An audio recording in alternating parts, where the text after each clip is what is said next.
नमस्कार, आप देख रहे हैं जनता टीवी और मैं हूं आपके साथ प्रद्युम्न शर्मा। शुरुआत करेंगे बड़ी खबर के साथ। आपको बता दें, हिमाचल मंत्रिमंडल की पहली बैठक आज होने जा रही है। मुख्यमंत्री सुक्खू की अध्यक्षता में बैठक होगी। मंत्री विक्रमादित्य सिंह नहीं रहेंगे बैठक में मौजूद। ओपीएस को लेकर चर्चा संभव है। 1 महीने के बाद हो रही है यह कैबिनेट की बैठक। 1,30,000 कर्मचारियों की बैठक पर नजर है। महिलाओं को 1,500 रुपए देने पर भी चर्चा हो सकती है। तो इस वक्त की ये बड़ी जानकारी हम आप तक पहुंचा रहे हैं, जहां पर आपको बता दें कि 1 महीने के बाद ये कैबिनेट की बैठक हो रही है। बहुत ज़्यादा महत्वपूर्ण बैठक, क्योंकि पहली बैठक है।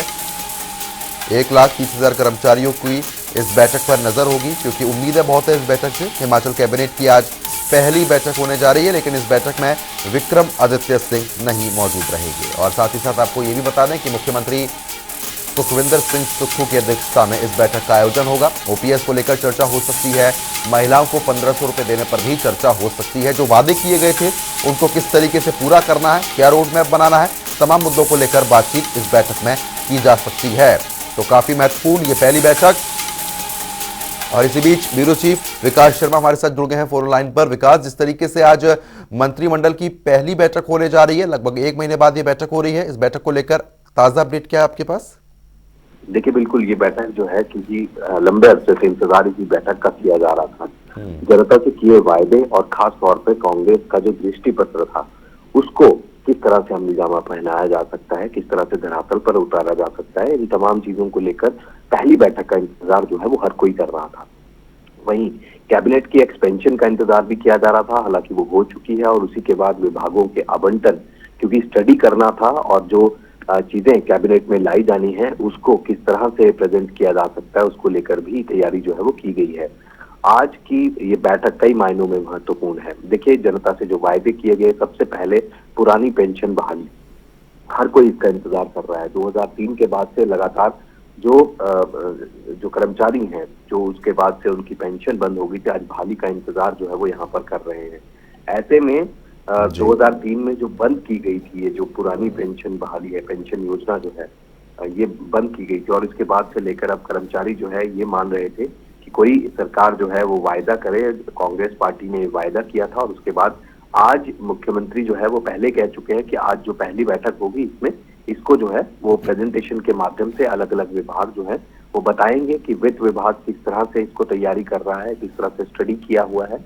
और इसके अलावा और कई तरह की चीजें जो है आज इस बैठक में रहने वाली हैं। चाहे वो 1,500 रुपए महिलाओं को देने के ऊपर अगर बात हो, तो आज उसका भी खाका जो है वो यहाँ पर रखा जाएगा और पूरा मंत्रिमंडल जो है इसमें शामिल रहेगा। हालांकि जो मुख्यमंत्री सुखविंदर सिंह सुक्खू हैं वो इस बैठक की अध्यक्षता करने वाले हैं। और इसमें ये भी देखा जाएगा कि रिटायर्ड एनपीएस कर्मियों जो हैं उनसे रिकवरी किस तरह से यहाँ पे की जाएगी। कट ऑफ डेट पर भी यहाँ पर कोई ना कोई फैसला किया जा सकता है। अगर जिस तरह से हम देख रहे हैं कि लगातार ये खबरें आ रही थी कि 60% एक मुश्त जो है वो इनसे एनपीएस कर्मचारियों से कुल जमा राशि है उससे लिया जा सकता है। इसमें हर महीने राज्य सरकार का जो पैसा है वो भी 14% योगदान जो है वो यहाँ पर शामिल रहता है। तो ऐसे में क्या रिकवरी की जाएगी या फिर किस तरह से जो है वो चीजें रहने वाली हैं, ये देखना होगा। इसी बात की तैयारी जो है वो यहाँ पर सुक्खू कैबिनेट लगातार कर रही है। और मुख्यमंत्री सुखविंदर सिंह सुक्खू जो है अलग अलग बयानों के माध्यम से ये कह चुके हैं कि आज लोहड़ी के दिन एक बड़ी सौगात जो है हिमाचल प्रदेश के तमाम ये कर्मचारी जो है इनको यहाँ पर मिल सकती है। देखिए, 1.18 लाख यानी कि 1,18,000 के करीब जो है ये कर्मचारी हैं। इनमें से बहुत से कर्मचारी रिटायर हो चुके हैं, बहुत से कर्मचारी जो अभी भी काम कर रहे हैं। लेकिन क्या वो जो पुरानी पेंशन बहाली है, क्योंकि हम देख रहे हैं जो खबरें भी सामने निकल कर आ रही हैं, 15 अप्रैल 2023 से छत्तीसगढ़ जैसे कांग्रेस शासित जो राज्य है वो इसे इम्प्लीमेंट करने जा रहे हैं पुरानी पेंशन बहाली को। अब किस तरह का वो स्वरूप रहता है, क्योंकि हिमाचल प्रदेश के जो अधिकारी हैं वो लगातार स्टडी कर रहे हैं, मुख्यमंत्री जो है वो खुद स्टडी कर रहे हैं, उनका अपना खुद का इंटरेस्ट है। और ऐसे में लगातार ये देखा जा रहा है कि बाकी राज्य जो है वो किस तरह से तैयारी कर रहे हैं पुरानी पेंशन बहाली को लेकर। हिमाचल प्रदेश भी अपनी तैयारी कर रहा है, लेकिन आज की बैठक जो है कई मायनों में महत्वपूर्ण है। और यही नहीं, इसके अलावा जो 1 लाख युवाओं को नौकरी देने की यहाँ पर बात की जा रही थी, अब वो जो नौकरी देने की बात है, अब उसमें आगे क्या किया जा सकता है, किसमें जो है वो बजट, क्योंकि बजट बेहद महत्वपूर्ण है, रिसोर्स मोबिलाइजेशन को लेकर जो है आज यहाँ पर बात होगी। तो ऐसे में रिसोर्स मोबिलाइजेशन में क्या राज्य सरकार कर सकती है, किस तरह से आगे की तैयारी जो है वो होगी, और क्या हिमाचल प्रदेश में जो जिस तरह से कहा जा रहा था कि किस तरह से पैसा जो है वो आमदन हिमाचल प्रदेश में कैसे इकट्ठी हो, उसको लेकर जो है वो यहाँ पर किया जाएगा। तैयारी जो है वो आज की जाएगी। डी नोटिफाई जो किए गए जो दफ्तर थे, जो बड़े बड़े संस्थान थे, जिनमें कई स्कूल और कॉलेजेस भी शामिल हैं, आज उनका रिव्यू एक बार जो है वो किया जाएगा। अधिकारियों को पहले ही कहा गया था कि आप तैयारी रखिए और आप बताइए कि कहाँ कहाँ जरूरत है, वहीं जो है वो काम किया जाएगा। क्योंकि सुक्खू सरकार का तर्क ये था 5,000 करोड़ का ये खर्च जो है वो जो अतिरिक्त खर्च होगा, तो इसके लिए सरकार जो है वो तैयार नहीं थी। तो ऐसे में ये सभी संस्थान जो है वो डी नोटिफाई किए गए हैं। और इसके अलावा जो कांग्रेस का जो प्रतिज्ञा पत्र है उसको आज अपनाया जाएगा। सुक्खू सरकार जो है कैबिनेट में उसको लेकर आएगी और एक सरकारी दस्तावेज के रूप में अब वो उसे अपनाया जाएगा। ऐसे में इसके अलावा जो कर्मचारी हैं, कर्मचारियों के जो तबादले यहाँ पर हुआ करते हैं, चाहे वो अलग अलग विभागों की बात कर ली जाए, आगे की उसके ऊपर रणनीति क्या रहेगी, इसके ऊपर जो है आज इस कैबिनेट के भीतर चर्चा होने के आसार नजर आ रहे हैं। कई ऐसे महत्वपूर्ण निर्णय हैं आज जो लिए जा सकते हैं, जिनके ऊपर चर्चा कैबिनेट के माध्यम से आज की जाएगी। प्रेजेंटेशन जो है वो भी कई विभागों की अलग अलग तरीके से यहाँ पर दी जाएगी। लेकिन उन सबसे परे आज खुशखबरी यही रहने वाली है कि ओल्ड पेंशन स्कीम, जो कि सबसे बड़ा मुद्दा था और चुनावों में जिसकी जो यहाँ पर जो है ये वायदा जो है प्रमुख रूप से कांग्रेस पार्टी का यहाँ पर था, तो आज ये पूरा होता हुआ नजर आएगा। और आज इसके ऊपर कुछ जो है वो फैसला यहाँ पर सुक्खू सरकार कर सकती है। चलिए ठीक है विकास, बहुत बहुत शुक्रिया तमाम जानकारी हमारे साथ साझा करने के लिए। तो फिलहाल जिस तरीके से हमारे ब्यूरो चीफ विकास शर्मा ने तमाम जानकारी दी है, जहां पर काफी महत्वपूर्ण ये पहली बैठक होने जा रही है, तो सीएम सुक्खू की अध्यक्षता में ये बड़ी बैठक आज होगी। मंत्री विक्रमादित्य सिंह नहीं रहेंगे मौजूद। तो आपको बता दें कि ओपीएस को लेकर भी चर्चा हो सकती है, जो वादे किए गए थे उसको लेकर भी चर्चा हो सकती है। तो फिलहाल काफी महत्वपूर्ण ये बैठक है।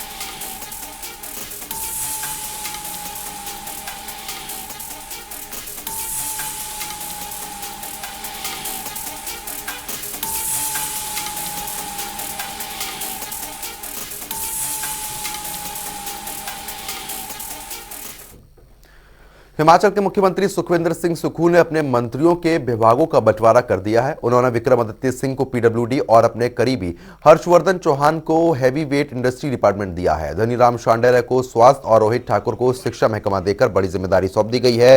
इंडस्ट्री, हेल्थ और पीडब्ल्यूडी विभाग को लेकर सबसे ज्यादा मारामारी मच रही थी। इसमें विक्रमादित्य सिंह अपनी पसंद का पीडब्ल्यूडी महकमा लेने में कामयाब रहे। चर्चा यह है कि मुख्यमंत्री ये विभाग उन्हें नहीं देना चाहते थे।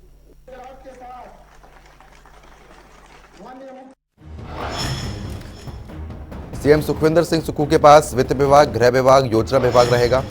डिप्टी सीएम के पास जल शक्ति विभाग, परिवहन और भाषा विभाग है। धनीराम शांडिल्य के पास स्वास्थ्य, सामाजिक न्याय और अधिकारिता विभाग है। चंद्र कुमार के पास कृषि एवं पशुपालन विभाग है। हर्षवर्धन चौहान के पास उद्योग विभाग, आयुष विभाग। जगत नेगी के पास राजस्व, बागवानी व जनजातीय विकास विभाग। उच्च शिक्षा, प्रारंभिक शिक्षा और तकनीकी शिक्षा विभाग है रोहित ठाकुर के पास। अनिरुद्ध सिंह के पास पंचायती राज विभाग। विक्रमादित्य सिंह के पास लोक निर्माण विभाग, युवा सेवाएं एवं खेल विभाग।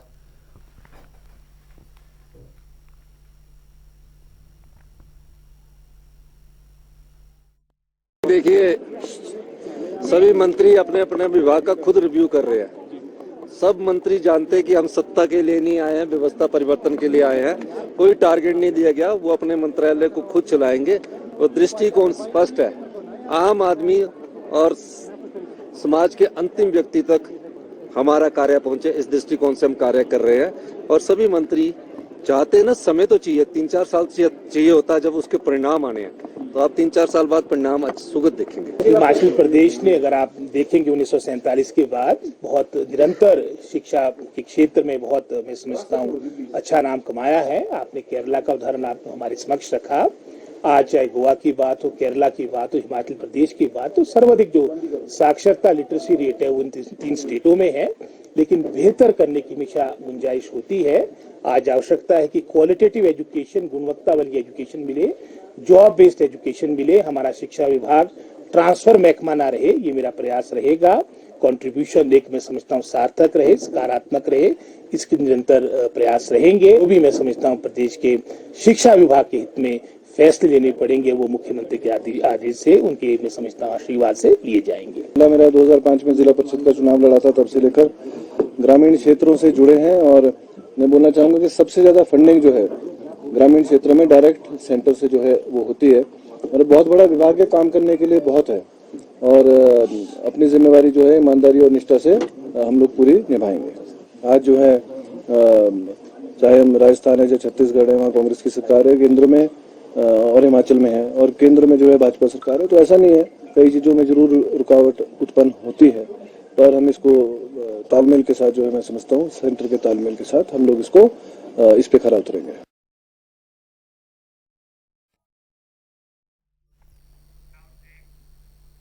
हिमाचल कांग्रेस के प्रदेश अध्यक्ष प्रतिभा सिंह ने जनता टीवी से एक्सक्लूसिव बातचीत की है। इस दौरान प्रतिभा सिंह ने डबल इंजन सरकार को हराने के लिए जनता का आभार व्यक्त किया। की सरकार बनी है, हमारे साथ बात करने के लिए हिमाचल प्रदेश की प्रदेश अध्यक्ष प्रतिभा सिंह जी मौजूद हैं। मैम, एक बड़ी चुनौती थी प्रदेश में जो है सरकार बनाने को लेकर, वो चुनौती जो है पार पाई है। किस तरीके से अब आगे आने वाले समय की बात करते हैं तो संगठन का विषय जो है देखने को मिलता हुआ नजर आएगा और सरकार जो है चलती हुई नजर आएगी। देखिए, एक तो हमने बहुत बड़ा युद्ध जीता है, डबल इंजन की सरकार थी। मोदी जी खुद कई बार हिमाचल प्रदेश का दौरा उन्होंने किया और इन ताकतों के खिलाफ हम लोग लड़े हैं और हमने उसमें विजय हासिल की है। इसमें हिमाचल प्रदेश की जनता का बहुत बड़ा रोल रहा है, जिनका हम आभार व्यक्त करते हैं कि उन्होंने हमारा साथ दिया और हमारी सरकार को बनाने में उनका जो सहयोग मिला है, उसकी वजह से आज हिमाचल प्रदेश में कांग्रेस की सरकार स्थापित हुई है। अभी आप देखते हैं कि हमने सरकार बनाई है। जहाँ तक संगठन की बात है, श्रीमती सोनिया गांधी जी ने एक मुझे बहुत अहम जिम्मेवारी दी है। उस जिम्मेवारी को समझते हुए मैंने प्रचार भी किया, मैं हर इलाके में भी गई और लोगों ने हमारी बात बहुत गंभीरता पूर्वक ली है। अब सरकार बन गई है, माननीय मुख्यमंत्री जी का सहयोग, उनका साथ मुझे हमेशा रहा है, वो उनका साथ रहेगा। हम लोग आगे भी बढ़ेंगे और संगठन को भी मजबूत करेंगे। अंतिम प्रश्न पूछूंगा, भारत जोड़ो यात्रा भी एक दिन के लिए जो है हिमाचल प्रदेश में देखने को मिलती हुई नजर आएगी, उसको लेकर किस तरह की तैयारी चल रही है? देखिए, हिमाचल प्रदेश में पहले तो नहीं था कि हिमाचल को राहुल जी टच करेंगे, पर हमने उनसे आग्रह किया था। पिछली बार भारत जोड़ो सम्मेलन में हम मिले थे और मैंने उनसे कहा कि आप पठानकोट तक आ रहे हैं तो हम चाहेंगे आप इंदौर का क्षेत्र जो साथ से लगता एरिया है उसमें भी आप अपना दौरा रखें। और वहाँ पर एक बहुत प्रसिद्ध शिव जी का मंदिर है काठगढ़ में, वहाँ पर एक में सोनिया जी भी गई थी और ये बातें भी हमने उनके ध्यान में लाई और उन्होंने कहा कि मैं अवश्य आऊँगा। तो उनका जो प्रोग्राम बना है उसके लिए हम रात दिन जुटे हैं कि किस तरीके से उसको सफल किया जाए। मैं खुद उसका निरीक्षण करने के लिए शायद 18 तारीख को हिमाचल पहुँचेंगे, तो 16-17 का दिन हम वहाँ बैठकर उसका निरीक्षण करेंगे और जिनको ये जिम्मेवारी दी गई है उनको भी सक्रिय किया जाएगा। बहुत शुक्रिया मैम। तो ये प्रदेश अध्यक्ष प्रतिभा सिंह जी थी जो तमाम मसलों को लेकर जनता टीवी से खास बातचीत कर रही थी। कैमरामैन चंचल गुप्ता के साथ स्पर्श शर्मा, जनता टीवी, दिल्ली। वही नवनिर्वाचित पीडब्ल्यूडी मंत्री से भी दिल्ली से हमारे संवाददाता स्पर्श शर्मा ने बातचीत की, सुनवाते हैं। हिमाचल प्रदेश में सरकार बनी, कैबिनेट मंत्री विक्रमादित्य सिंह हमारे साथ बात करने के लिए मौजूद हैं। सर, तमाम लोगों का एक ही सवाल है कि जो वादे किए गए थे, चाहे वो ओल्ड पेंशन स्कीम की बात की जाए या फिर जो बिजली फ्री देने की बात की जाए, वो कब तक जो है पूरे होते हुए जो है नजर आएंगे? क्योंकि कहा यह गया था कि जल्द से जल्द जो है वो पूरे होते नजर आएंगे। क्या कहेंगे सर? कल कैबिनेट की बैठक भी है। हाँ बिल्कुल, कल पहली कैबिनेट मीटिंग है और मुख्यमंत्री जी अपने हर चुनावी वादे को पूरा करने के लिए हम बहुत मजबूती के साथ कार्य कर रहे हैं, चाहे वो ओपीएस है, चाहे वो और चीज़ें हैं। और मुख्यमंत्री जी ने विधानसभा में भी कहा है कि चरणबद्ध तरीके से हर हमारी गारंटी को पूरा भी किया जाएगा और हिमाचल में और भी जो चीज़ें हैं, व्यवस्थाएं परिवर्तन की उन्होंने बात करी, उसको भी पूरा किया जाएगा। किस तरीके से और निवेश प्रदेश के अंदर लेकर आना है, चाहे सरकारी क्षेत्र में है, चाहे निजी क्षेत्र में है और ऑटोमोबाइल सेक्टर में है, फार्मा सेक्टर में है, उसके ऊपर भी बहुत मजबूती के साथ कार्य हो रहा है। और उसके लिए अभी जो है एक ओपन पॉलिसी उन्होंने आने वाले समय में लाने की बात करी है। तो मैं आपके चैनल के माध्यम से प्रदेश की जनता को पूरा विश्वास दिलाना चाहता हूँ कि हमने पिछले 5 साल एक जो है रिस्पॉन्सिबल ऑपोजिशन की भूमिका अदा करी है और अब हम सरकार में हैं और रिस्पॉन्सिबिलिटी के साथ जो भी हमने बातें करी है उनको कैबिनेट में पूरा भी किया जाएगा। आगे बजटरी प्रोविज़न उनके लिए जो आगामी बजट 2023-24 का होगा उसमें उन चीज़ों को पूरा भी किया जाएगा। केंद्र सरकार से भी सहयोग लिया जाएगा और हिमाचल में जो भी हमने बातें करी हैं उनको मिलकर पूरा करेंगे और हिमाचल को देश का सर्वश्रेष्ठ राज्य बनाने का पूरा प्रयास करेंगे। आप सर युवा हैं, जो पोर्टफोलियो बढ़ते हुए नजर आए उसमें आपको युवाओं की जिम्मेदारी भी रहेगी और स्पोर्ट्स की जिम्मेदारी भी रहेगी। किस तरीके से आगे जो चीज़ें हैं वो देखने को मिलेंगी? हाँ, बिल्कुल जो जिम्मेवारी पोर्टफोलियो के रूप में मुझे दी है यूथ सर्विसेज एंड स्पोर्ट्स का और साथ ही साथ पीडब्ल्यूडी का जिम्मेवारी दी गई है। दोनों महत्वपूर्ण विभाग है और इसमें हम युवाओं के लिए ज़्यादा से ज़्यादा रोज़गार संबंधित कार्य का भी प्रयास करेंगे। स्पोर्टिंग एक्टिविटीज़ को प्रदेश के अंदर बढ़ाना, स्पोर्ट्स इंफ्रास्ट्रक्चर को प्रदेश के अंदर बढ़ाना, सरकारी कोष से भी प्रयास करेंगे। साथ ही साथ जो हमारा जितने इंडस्ट्रीज़ है उनसे CRS फंड के माध्यम से भी अच्छा इंफ्रास्ट्रक्चर प्रदेश के अंदर क्रिएट हो ताकि जो हमारे युवा साथी बाहर के देशों में अलग अलग चैम्पियनशिप्स के लिए जाते हैं, प्रयास करेंगे कि हिमाचल में इस तरीके की चैम्पियनशिप्स आने वाले समय में हो ताकि जो नशे का कारोबार आज प्रदेश के अंदर बढ़ रहा है उसके खिलाफ भी हम कार्रवाई कर सके, उस पर भी हम अपना एक योगदान दे सके। और साथ ही साथ जो दूसरा डिपार्टमेंट दिया गया है पीडब्ल्यूडी, ये भी महत्वपूर्ण डिपार्टमेंट है।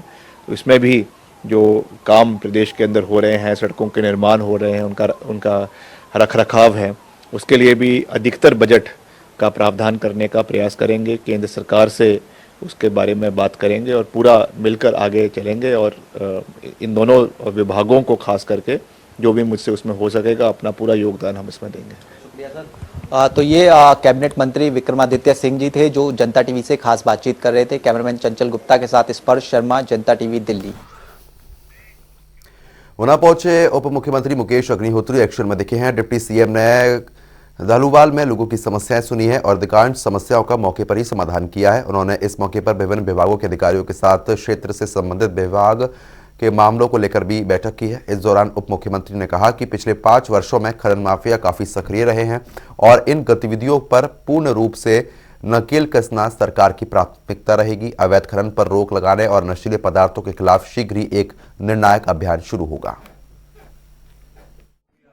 किसी भी राजनीतिक दल की विश्वसनीयता इस बात पे निर्भर करती है कि जो उसने वायदा किया क्या उसको निभाया कि नहीं निभाया। हमने जो गारंटीज दी हैं उन पे हम अमल करेंगे और कल पहली कैबिनेट है। पहली कैबिनेट में भी लोगों को संदेश जो है बड़ा क्लियर एंड लाउड चले जाएगा कि कांग्रेस पार्टी जो कहती है वो करती है। हमारे घोषणा पत्र में जो लिखा है, घोषणा पत्र हमारा नीतिगत दस्तावेज है, हमारे नेताओं ने की मंजूरी से बना हुआ है, हाईकमान की मंजूरी से बना हुआ, उसको हम इम्प्लीमेंट करेंगे।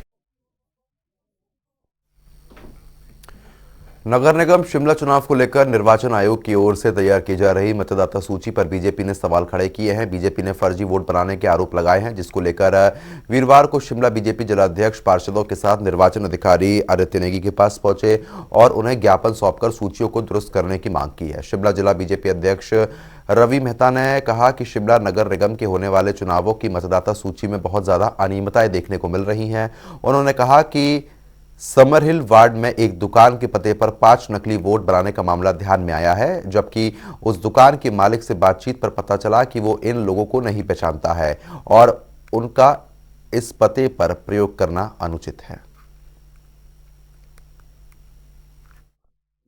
हमारे जो चीफ इलेक्शन कमिश्नर है उनके माध्यम से ज्ञापन देने के लिए हम यहाँ पर उपस्थित हुए थे और हमारा ये आरोप है कि नगर निगम के जो चुनाव हैं अभी प्रपोज जो अभी होने वाले हैं उसमें बहुत सारी अनियमितताएं अभी वोटों को लेकर के जो वोट बन रहे हैं, वोट बनाए जा रहे हैं या जिस तरह से अभी जो एक्ट अमेंड हुआ था उसके बावजूद भी उनको दरकिनार करते हुए बहुत सी अनियमितताएं बरती जा रही और उम्मीद कर रहे हैं कि तुरंत चीफ इलेक्शन कमीशन इस विषय का संज्ञान ले और नीचे तक में जो डायरेक्शन हमें अभी इलेक्शन के रिगार्डिंग नगर निगम के नाते देनी है वो तुरंत उसमें जारी करें।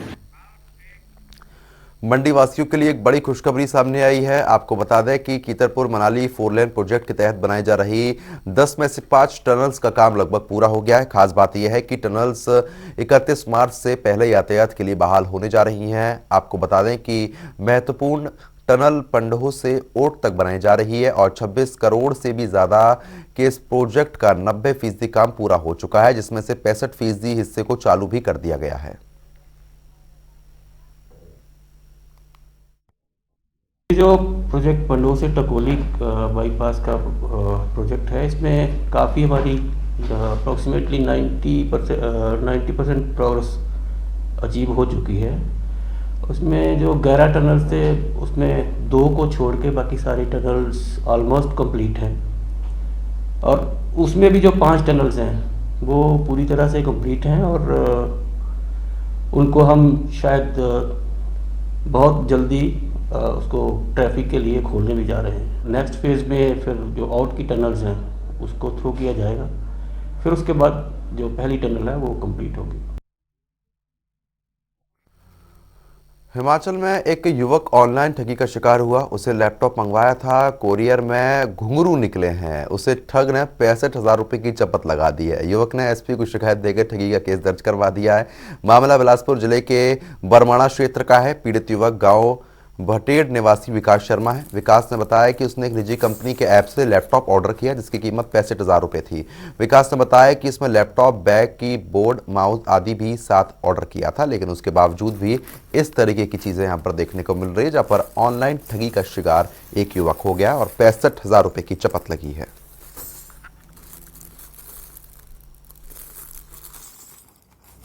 मैंने अमेज़ॉन पे एक लैपटॉप देखा था, मैंने उसका ऑर्डर दिया। जैसे ही मैंने उसकी पेमेंट भी उसी टाइम कर दी क्रेडिट कार्ड से, और जब मैंने इसकी डिलीवरी ली तो उसमें मेरे को लैपटॉप मिसिंग था। लैपटॉप की जगह घुंघरू मिले। मैं सभी से यही अनुरोध करता हूं कि ऐसे दोषियों के ऊपर कड़ी से कड़ी कार्रवाई की जाए। मैंने इसकी एक कंप्लेंट भी की है एसपी बिलासपुर को। हिमाचल में आज भी बारिश और बर्फबारी का दौर जारी रहने से ठंड का असर दिखाई देगा। कई जगहों पर बारिश और बर्फबारी जारी है, जिसकी वजह से जहां पर्यटकों का उत्साह बढ़ गया है, वहीं कारोबारियों की खुशी दोगुना हो गई है। रिपोर्ट आप देखें।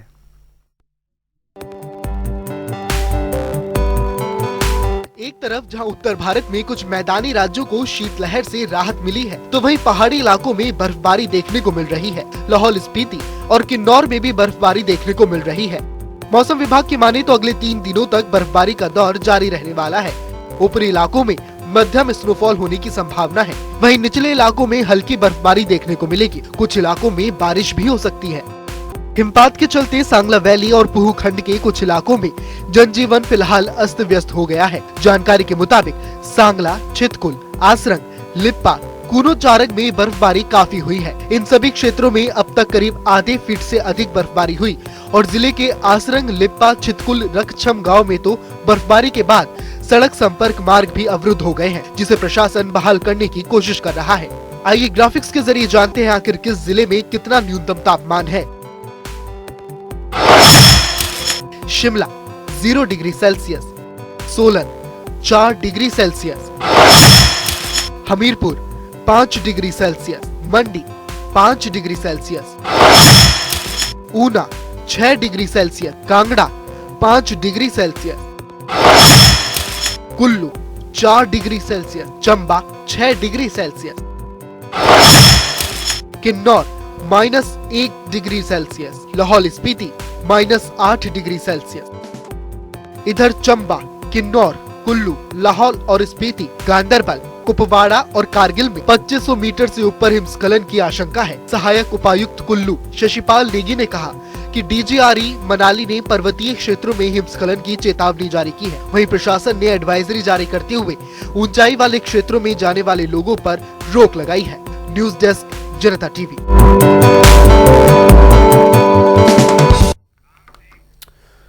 तो फिलहाल अभी के लिए सिर्फ इतना ही। नमस्कार।